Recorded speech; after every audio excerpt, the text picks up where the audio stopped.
ሰላም ሰላም እንደምቆያችሁ ህብረቱ ነኝ ከኢትዮሮፐር። ዛሬ ይዤላችሁ የመጣሁት ስኮላርሺፕ ስንሞላ የምንሳሳታቸው ቤዚክ የሆኑ ቀላል ነገር ግን ዋጋ የሚያስከፍሉ ስህተቶች ምን ምንድን ናቸው የሚሉትን የተወሰነ ሀሳብ እንለዋወጣለን። ከዛ በፊት ግን ያው ሰሞኑን በምሰራቸው ቪዲዮዎች የተወሰኑ ልጆች ስኮላርሺፕ አድሚሽን ያገኘዋሉ። ወደ 3 አካባቢ ጣሊያን ያገኘዋሉ፣ 2 ራሽያ ያገኘዋሉ እና ሌሎችም እንደዚህ ያላሳወቁኝ ነገር ግን አድሚሽን ያገኙ እንዳሉ ያው ከሌላ ሰውም የሰማው ነው እና ደስ ብሎኛል። እንኳን ደስ አላችሁ ማለት እወዳለሁ እናንተን መጀመሪያ። ከዛ በመቀጠል ያው ስኮላርሺፕ አድሚሽን ለማግኘት ኦልሬዲ ኤሊጂቢሊቲ ክራይቴሪያው የሚያስፈልገውን ዶክመንት ሁሉንም ካሟላን በኋላ ከኛ ጋር ኢኳሊ ኮምፒት ከሚያደርጉት በምን ተሽለን ነው ማሸነፍ የምንችለው እና ቤዚክ ሚስቴክ የምትሰሩት ምን ላይ ነው የሚሉትን እንለይና እነዛን ለሚቀጥሉት ስኮላርሺፖች እናንተ ስትሞሉ እንድታሻሽሉ አንድ በአንድ እናያለን ማለት ነው። የመጀመሪያው ምንድነው? ላክ ኦፍ ስፔሲፊሲቲ አለ። ያ ማለት ምንድነው? በብዛት አንዳንድ ስኮላርሺፖች ሞቲቬሽን ሌተር ይጠይቃሉ ኦር የራሳችን የምንገልጽበት እና ለምን እንደምትማሩ የሚገልጽ ስቴትመንት ጻፉ ብሎ ሊጠይቁ ይችላሉ እና እዛ ሞቲቬሽን ሌተር ላይ ብዙዎቻችን እንደምናደርገው ጀነራል የሆነ ለሁሉም ስኮላርሺፕ የሚሆን አድርገን ጀነራል የሆነ ሞቲቬሽን ሌተር እናዘጋጅና ልክ ስኮላርሺፖቹ አፕላይ ስናደርግ ያን ያመጣን አፕሎድ እናደርጋለን። አንዳንዴ አድረሱን ትሁም አድረስ እንደምናደርግ ያችን ለመቀየር ብቻ እንሞክራለን። ነገር ግን ስፔሲፊካሊ ለዛ ስኮላርሺፕ እና ለዛ ጋር በሚሰጡ ኮርሶች መሰረት መነሻ አድርገን መጻፍ አለብን ማለት ነው። አሁን እንደዛ ስንል ምንድነው ሞቲቬሽን ሌተሮችን ኦር የኛ ፊቸር ጎሎቹ ምን ይመስላሉ፣ ለምንድን ነው ይሄን ትምህርት መማር የፈለጋችሁት ምናምን ለምለው ስናዘጋጅ አንደኛ ከዛ ትምህርት የምናገኘው ጥቅም ፕላስ ተምረን ስንመለስ ደግሞ ፊቸር ጎላችን ምንድነው መስለው ወደ ሀገራችን ስንመለስ ይሄን አገልግሎት እናደርጋለን፣ ይሄን እናሻሽላለን የሚለውን ስፔሲፊካሊ መገለጽ አለበት። አሁን ለምሳሌ አንድ ሰው በአይቲ ዘርፍ ወደ ውጭ ሀገር ሄዶ መማር ፈልግ ማስተርስ ኦር ፒኤችዲ አፕላይ ማድረግ ፈልግ አሁን መጥቼ ይሄ አይቲ ዘርፍ ላይ ያለውን ወደ ኋላ ያቀረውን በሙሉ አሻሽላለሁ ብሎ ዝም ብሎ ጀነራል የሆነ ነገር ቢያስቀምጥ ያ አቺቬብል አይደለም። ስፔሲፊካሊ በእናንተ አሁን እናንተ ተምራችሁ ስትመጡ የሆነች ስፔሲፊክ ፖይንት ሰርታችሁ መለወጥ የምትችሉትን ነገር ብትገልጹ ሞር የተሻለ ይሆናል። ከዛ በኋላ ያው ስትጽፉም ደግሞ ሞቲቬሽን ሌተር ላይ የዩኒቨርሲቲውን ስም እያስገባችሁ ከዛ ለምን ዓላማ ዩኒቨርሲቲው ስኮላርሺፑን ስፖንሰር እንደሚያደርግ ወደ ስኮላርሺፑን ለምን ዓላማ እንደምትሰጥ ምናምን ከዛ ከኢንስትራክሽኑ ካነበባችሁ በኋላ ከዛ ጋር እያስተያያችሁ ሞር ሞቲቬሽን ሌተሩን ታዘጋጁ መልካም ነው። ሶ ላክ ኦፍ ስፔሲፊክ የሆነ ፖይንት መስጠት ብዙ ጊዜ ይታያል። ያ ነገር ምንድነው? በቃ ደግመን ላለመጻፍ ጀነራል የሆነ ሞቲቬሽን ሌተር እናዘጋጅና ከዛ በኋላ እንተዋለን። ይሄ ነገር መስተካከል አለበት ነው የመጀመሪያው። ሁለተኛው ምንድነው? ላክ ኦፍ ፕሮፐር ሪሰርች ነው። ምንድነው? ስኮላርሺፕ የሚለውን እናይና ራፍሊ ከሆነ ቪዲዮ ሶርስ ላይ ልናይ እንችላለን። አሁን እኔ የምሰራው ቪዲዮ ለምሳሌ ጀነራል የሆነ ነገር ነው። ስፔሲፊካሊ ለአንድ ዲፓርትመንት ኦር ለሆነ ግሩፕ ብቻ አይደለም። ሶ እዛ ላይ አሁን ለምሳሌ የእናንተ ኤሊጂብል መስላችሁ ከታያችሁ ቀጥታ ወደ አፕሊኬሽኑ ከመሄዳችሁ በፊት በደንብ ማንበብ አለባችሁ።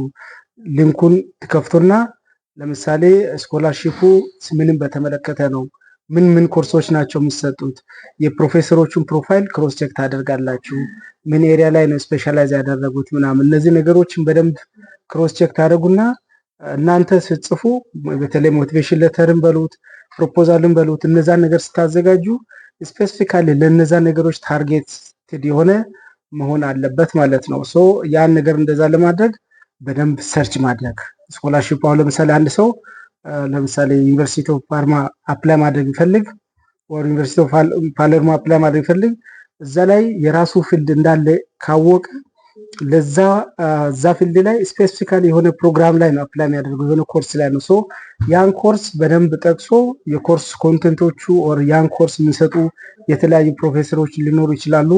ከነዛ ጋር በደንብ ሊንክ አድርጎ ነው ማዘጋጀት ያለበት ነገሮችን ያን ሰርች ማድረግ ማንበብ እና በደንብ ማዘጋጀት ያስፈልጋል ማለት ነው። እነዛን ስናነብ ሞር ለመጀመሪያው ይሄ ሞቲቬሽን ሌተር እና ሌሎች ነገሮችን እንደምንጽፈው ኢንፑት ከዛ ላይ እናገኛለን ማለት ነው። ሶ ይሄ ሁለተኛው ነው። አሁን በደንብ አድርገን ስኮላርሺፑን ኤክስፕሎር ማድረግ ማንበብ እና መለየት የሚታየው ክፍተት ነው ማለት ነው። እዚህ ላይ አሁን የፕሮፌሰሮቹን ሪሰርች ኤሪያዎቸው ምን ይመስላል፣ ሪሰርች ኢንተረስታቸው ምን ላይ ነው፣ ከዛ እነሱንም ታርጌት አድርጋችሁ ኮሚኒኬት ብታደርጉ ሞር የተሻለ ሊሆን ይችላል ማለት ነው። ሌላው ምንድነው ሪኮሜንዴሽን ሌተር ነው። ብዙ ጊዜ ሪኮሜንዴሽን ሌተር ሲጻፍ ምንድነው የኛ ሱፐርቫይዘር ሊሆን ይችላል፣ አስተማሪያችን ሊሆን ይችላል ምጽፍልን፣ ኦር ሌላ የስራ ባልደረባ ሊሆን ይችላል።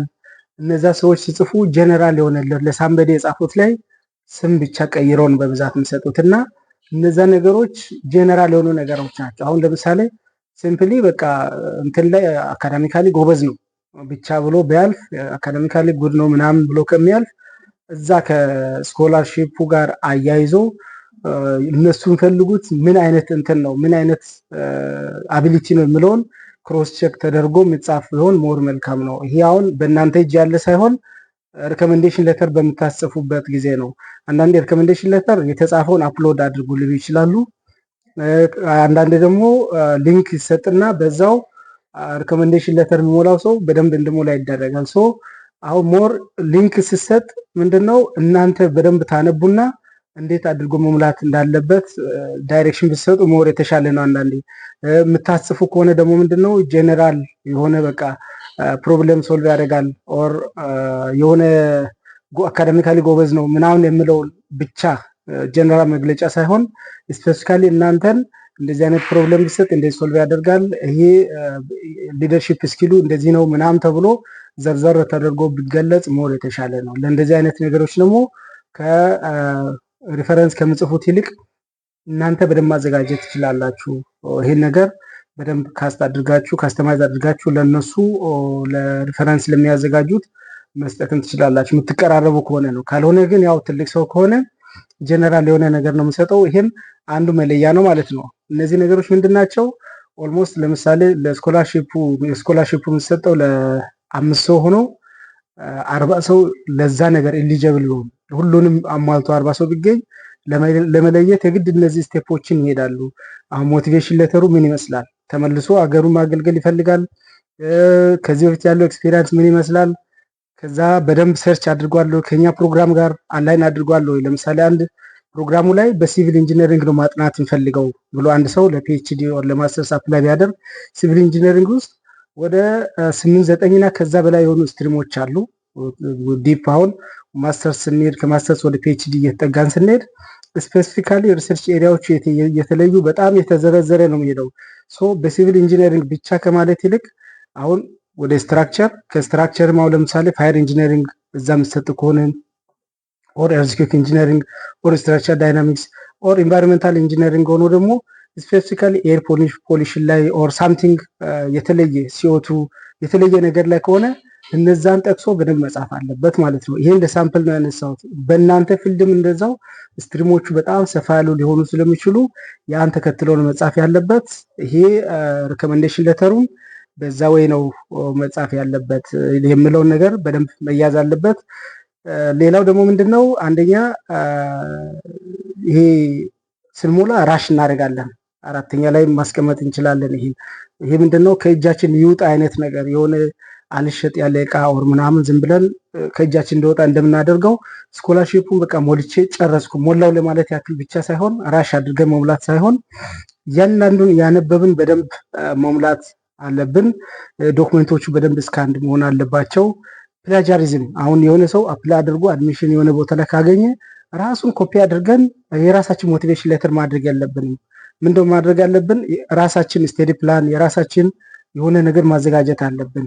ሳምበዲ አሁን ለምሳሌ አፕላይ አድርጎ ቢያገኝ አሁን እኔ የሆነ ቦታ ላይ አፕላይ አድርጌ ባገኝና የኔን የሆነ ሰው ቢያገኝ የኔን ያዘጋጀሁትን የተለያዩ ዶክመንቶችን ቢያገኝ በዛ ሳይሆን አፕላይ ማድረግ ያለበት በራሱ በዛ ፎርማት መሰረት ራሱ መግለጽ አለበት። የራሱን የሆነ ነገር ማሳወቅ አለበት ማለት ነው። ሶ ይሄ ምንድነው ፕላጃሪዝም መቅረት አለበት።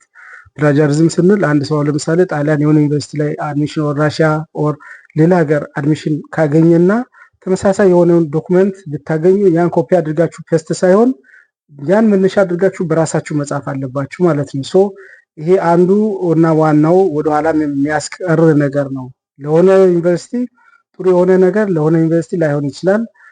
ፕላስ ደግሞ ያ ተመሳሳይ የሆነ እንትን ራይት አፕ በተለያየ መንገድ እዛ ቦታ ላይ ተገኝቶ ሊሆን ይችላል። ሶ የራሳችሁ የሆነ ነገር ቫልዩ አድ አድርጋችሁ መላክ አለባችሁ ማለት ነው። ሌላው ያው ሪፈረንስ ቅድም ያልነው ነው። ከዛ ዴድላይኖችን በደንብ መከታተል ነው። አንዳንዴ በቃ እንጀምራለን እንተዋለን። እነሱ ኖቲፊኬሽን ኢንቦክስ ይልኩና መጨረሻ ላይ ያው በራሳቸው ጊዜ ያው ቀኑ ሲያልፍ ይተዋሉ። ሶ እነዛ ነገሮችን መከታተል ያስፈልጋል። እያንዳንዱ ፖይንት ላይ መጻፍ ያለበት ቦታ ላይ አሁን ለምሳሌ እንበልና ማስተር ካርድ ፋውንዴሽን ስኮላርሺፖች በብዛት ይሄ ሶሻል ቮለንተሪ ወርክ ፋይናንሻል ኮንስትሬንት እነዚህ ነገሮችን ይጠይቃሉ። ምሳሌ ነው የምላችሁ። እዛ ነገር ላይ ዲፕ የሆነ እንትን በደንብ መጻፍ አለብን። አፕላይ ስናደርግ ልክ እንደዚህ የምንጠየቀው ቦታ ላይ የምሰጠው ለምሳሌ 500 ወር 300 ወርድ ተጠቀሙ ተብሎ የምሰጠው ራሳችን በደንብ እንድንገልጽ ነው። እዛ ቦታ ላይ ሲምፕሊ በ50 ወር 2 ላይን ብቻ እንደዚህ ጽፈን በቃን ብለን ብናልፍ ራሳችን አልገለጽንም። ለነዛ ሰዎች ራሳችን አልሸጥንም። ምክንያቱም ስኮላርሺፕ ስንል ከኛ የሆነ ነገር ለማግኘት ነው እነሱ የሚፈልጉት። የሆነ ስኮላርሺፕ የሚከፈለው ለምንድን ነው? የሆነ ፕሮጀክት ይኖራል። እዛ ፕሮጀክት ላይ የሆነ ሪሰርች እንዲሰራ ስለሚፈለግ ነው። ሶ ያን ነገር የሚያሟላ ሳትስፋይ ማድረግ የሚችል እነሱን ማሸነፍ የእነሱ ልብ አሸንፎ እኛን ለምን ስፖንሰር እንደሚያደርጉ እንዲያምኑ ማድረግ የሚችል መሆን አለበት ማለት ነው። ሶ እነዛ ላይ በደንብ ማስቀመጥ በደንብ ኤፈርት ሰጥቶ መስራት አንዱና ትልቁ ነገር ነው ማለት ነው። ይሄ ማለት ፕሮፐር የሆነ ኢንፎርሜሽን ራሳችንን እናው ለምሳሌ ራስን ህብረቱ ነኝ ብቻ ብዬ እንትን ብል ስሜን ነው የገለጽኩ እንጂ ምን እንደምሰራ ማን እንደሆንኩ ምን መማር እንደምፈልግ ብማር ምን መስራት እንደምችል እንትን አላልኩም። ሶ ልክ እንደዛው እናንተ የምትሰጣችሁ የምትጠየቀው እያንዳንዱ ቦታ ላይ በደንብ ራሳችሁ የሚገልጽ ነገር ማዘጋጀት አለባችሁ ማለት ነው። ይሄ ለስኮላርሺፕ ብቻ ሳይሆን ለማንኛውም ቦታ ላይ ለስራም ቢሆን አሁን አንድ ሰው ተምሮ ከጨረሰ ኦር ለትምህርት መሄድ ከሆነ ራሱ ላይ ኢንቨስት ያደረገ ነው። ያን ኢንቨስት ሲያደርግን ለምን ሰዎቹ እንትን እንደምል እና ራሱ ለገበያ እንደሚያቀርብ ሰው ከዛ ሁሉ ሰው ለምን እሱ እንደሚመረጥ ማሳመን የሚችል ነገር በደንብ መጻፍ አለበት ማለት ነው። ሶ ይሄን ይመስላል። ከዛ ውጭ ደግሞ አንድ ጊዜ ብቻ አፕላይ አድርጎ ወደኋላ ማለት አያስፈልግም።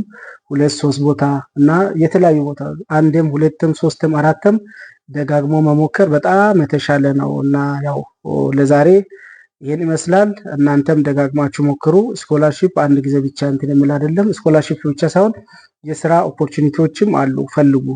እንትኖችን ሊንኮችን ሼር አደርጋለሁ። እኔም ኢትዮሮፐር ቴሌግራም ቻናል ላይ የተለያዩ የስራ እንትኖችን ይወጣሉ። እነሱንም ተከታትላችሁ መሞከር ትችላላችሁ። ለስራ ስንል ምንድነው ተምረን ብቁ ሆነናል። ብቁ ከሆነን ደግሞ ለኛም በቃ ክፍያ የምናገኝበት የተሻለ ስራ የምንፈልግ ከሆነ ደግሞ የተለያዩ ኦፖርቹኒቲዎች አሉ። እነዛን ሰርች ማድረግና ስናገኝ ደግሞ በትክክል ተከታትለን መሙላት አለብን ማለት ነው። ይሄን ይመስላል ለዛሬ። በጣም አመሰግናለሁ።